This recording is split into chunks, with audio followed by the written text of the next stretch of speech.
অপশক্তি যদি কোনোভাবে বাংলাদেশের রাষ্ট্র ক্ষমতা দখল করতে পারে, বাংলাদেশকে আবারও একটা পরাধীন রাষ্ট্রে পরিণত করবে। বিএনপি দিলাম, আওয়ামী লীগ দিলাম, এবার দাড়িওয়ালা দিয়ে দেবো। কারণ ভাই নাই, মা নাই, বাপ নাই, এতিম মানুষ। আমি কোনো ফাটির সামর্থ্য দিই না। আমি কোনটা যাবো, যাকে মনে চায় তাকে আমি ভোট দিব।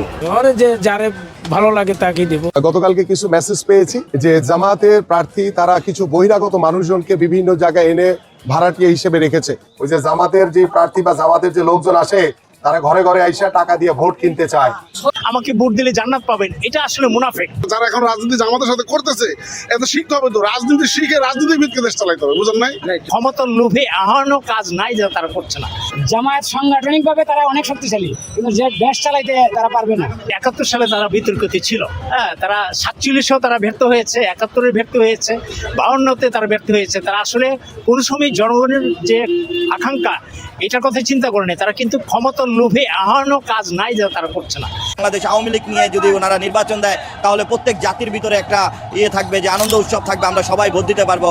এখন কিন্তু ওরা ভোট দিতে পারতেছে না, এই জন্য ওনাদের ভিতরে আনন্দ নাই। 12 তারিখে ভোট কেন্দ্রে যাবো, এরকম কোনো চিন্তাধারা আমার ভিতরে নেই। কেন তোকে মনে ভয় কিসে? তোরা আওয়ামী লীগ দল বাদ দিবি কিসের ভয়? তার মানে তোরা দুর্নীতি করবি। আমরা 14 গোষ্ঠী আওয়ামী লীগ করে, আওয়ামী লীগ কি বাদ দিতে পারবো? আওয়ামী লীগ মুক্তিযোদ্ধা, এরা কোনো এই মানুষের উপরে নির্যাতন করবো না। আমরা ৭১-এর পক্ষে আছি, ৭১-এর পক্ষে থাকবো। প্রিয় দর্শক, আপনাদেরকে স্বাগতম। এখন দেখছেন সংবাদ শিরোনাম। ভিডিওটি না টেনে সম্পূর্ণ দেখুন। আর হ্যাঁ, ভিডিওতে নতুন হয়ে থাকলে ভিডিওটি সাবস্ক্রাইব করে রাখুন পরবর্তী ভিডিও দেখার জন্য।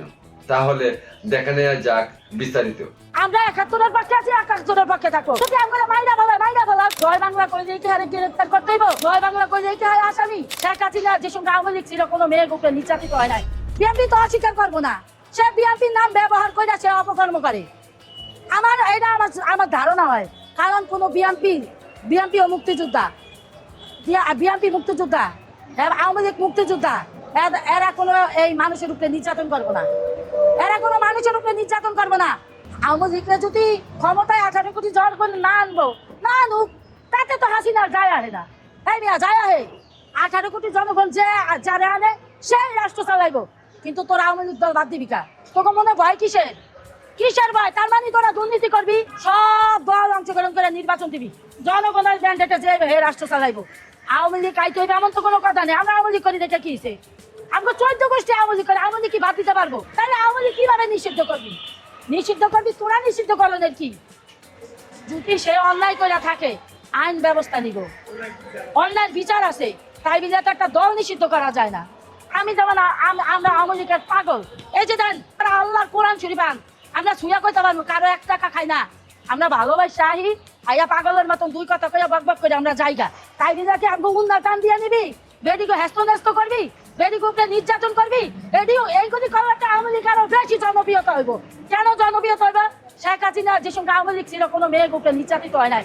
মেয়েরা শান্তিতে একটা গেছে, শান্তিতে জীবনযাপন করছে, কোনো মেয়েরা নির্যাতিত হয় নাই। হয়েছে মেয়ের একটা নিরাপত্তা ছিল। আজকে মেয়ের নিরাপত্তা কই? আজকে কে কার আগে ক্ষমতা যাইব, কার আগে কে যাইব, ওর বদনাম কয় একবার, এইগুলি কি? না নৌকা মাথা দিব দেও লাগবই, আমরা নির্বাচন হইতো না। নৌকা মাথা দুটো না দিতে আমরা ভোট দিতাম না। নির্বাচনে আওয়ামী লীগকে অংশ নিতে দেওয়া হয়, কিন্তু ভোটে আওয়ামী লীগারদের কেন লাগবে বলেন তো? কারণ না হলে তো দেশের ভোট কেন্দ্রগুলোতে একটা লোকও খুঁজে পাওয়া যাবে না। নির্বাচনে অংশ নেওয়া, ভোট কেন্দ্রে গিয়ে ভোট দেওয়া এবং হার জিত যাই হোক, নির্বাচন মানেই যে আওয়ামী লীগের জন্য উৎসব, এটা বাংলাদেশের নির্বাচনী ইতিহাস বারবার প্রমাণ করেছে। এমন কোন নির্বাচন নেই যাতে আওয়ামী লীগ অংশগ্রহণ করেনি। আর সে কারণেই এখনো ভোটারবিহীন নির্বাচনের বাস্তবতাকে মিথ্যা প্রমাণ করার জন্য 3 দলীয় জোট সরকারের প্রধান নেতা ডক্টর ইউনূসের মাথা থেকে বেরিয়েছে যে সরকার ভুয়া কিছু জরিপকারী প্রতিষ্ঠান দিয়ে জরিপ করিয়ে তারা বলতে চাইছে যে আওয়ামী লীগের সমর্থক ভোটারদের ভোট নাকি হরে দরে বিএনপির বাক্সে যাবে। দেশের প্রতিটি বাড়ি থেকে যারা আওয়ামী লীগের সমর্থকদের জোর করে উচ্ছেদ করেছে, লাখ লাখ মামলা দিয়ে যারা আওয়ামী লীগের নেতাকর্মীদের নাজেহাল করে ফেলেছে, মব করে যারা আওয়ামী লীগারদের ব্যবসা বাণিজ্য দখল করেছে, আর দেশব্যাপী আওয়ামী লীগের প্রতিটি অফিস যারা দখল করে রেখেছে, এমনকি ধানমন্ডি 32 ভাঙাতেও যারা বুলডোজার দিয়েছে, সন্ত্রাসী সরবরাহ করেছে, তাদের বাক্সে পড়বে আওয়ামী লীগের ভোট। একথা পাগলেও বিশ্বাস করবে?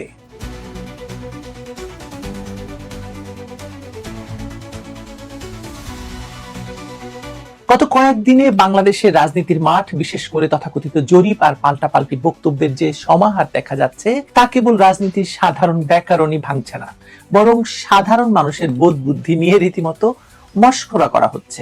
সম্প্রতি প্রকাশিত একটি জরিপ দাবি করছে যে আওয়ামী লীগের প্রায় 48% ভোটার নাকি এবার ধানের শীষে ভোট দিতে প্রস্তুত। খবরটি শোনার পর যে কেউ এক মুহূর্ত জাস্ট মাথাটা ঘোরাবে। তাদের প্রশ্ন জায়গাটা স্বাভাবিক যে আমরা কি কোনো সমান্তরাল মহাবিশ্বে বা প্যারালাল ইউনিভার্সে বসবাস করছি, নাকি এটি এক স্রেফ আষাঢ়ে গল্প যা নির্বাচনের আগে জনমত তৈরির নামে গেলাতে চাওয়া হচ্ছে এবং বোঝাতে চাওয়া হচ্ছে যে এই যে 48% মানুষ, এদেরকে বাদ দিয়ে আসলে নির্বাচন তো করা যাবে না, ফলে এরা যে আছে সেটা প্রমাণ করার চেষ্টা হচ্ছে। বিষয়টি একটু গভীরভাবে তলিয়ে দেখা দরকার। গত 1.5 বছরে বাংলাদেশের রাজনীতির যে চালচিত্র আমরা দেখেছি, তাতে একটি বিষয় খুব স্পষ্ট: আওয়ামী লীগ এবং বিএনপির মধ্যকার সম্পর্ক কোনো সাধারণ রাজনৈতিক বিরোধীর পর্যায়ে আর নেই, এটি অস্তিত্বের দ্বন্দ্বের রূপ নিয়েছে। ধরুন আপনি 75 থেকে চিন্তা করুন, বঙ্গবন্ধুকে হত্যা করে বিএনপির জন্ম হয়েছে। যখনই আওয়ামী লীগকে দুর্বল করা গেছে, তখনই বিএনপির শনৈ শনৈ অবস্থা হয়েছে। এবং 2024 সালে আরো বড় প্রমাণ হয়েছে যে আওয়ামী লীগকে সরিয়ে দিলেই বিএনপি এবং জামায়াতের মধ্যে কোনো পার্থক্য আমি দেখি না। বিএনপি এবং জামায়াতের রাজনৈতিক উন্নতি ঘটে, কারণ তখন আসলে রাজনীতি কিছু বলে কিছু থাকে না।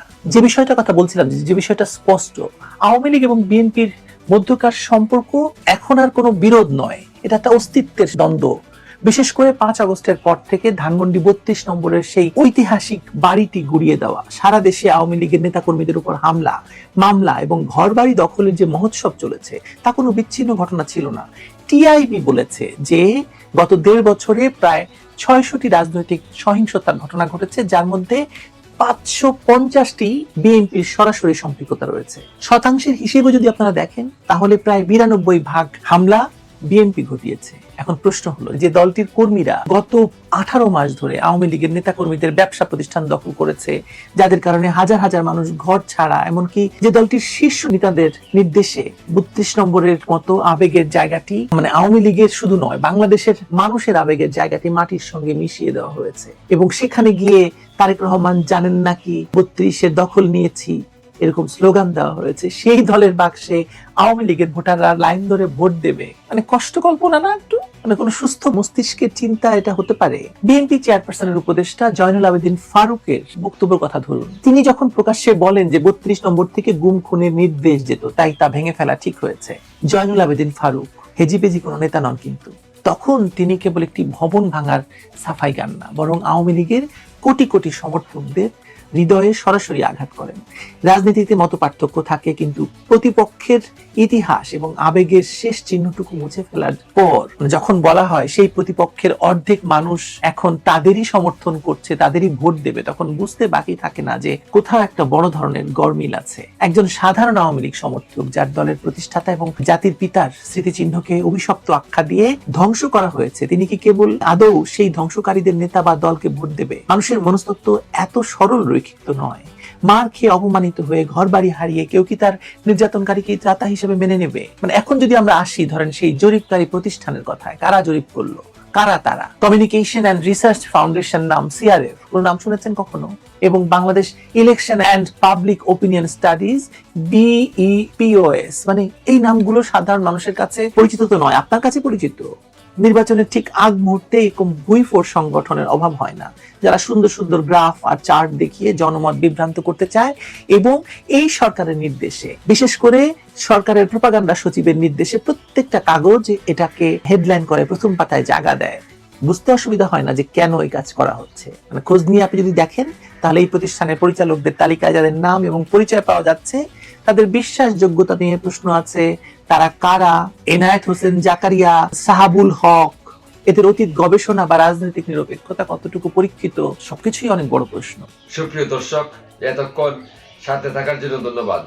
ভিডিওটি ভালো লাগলে লাইক কমেন্ট করে জানিয়ে দিন।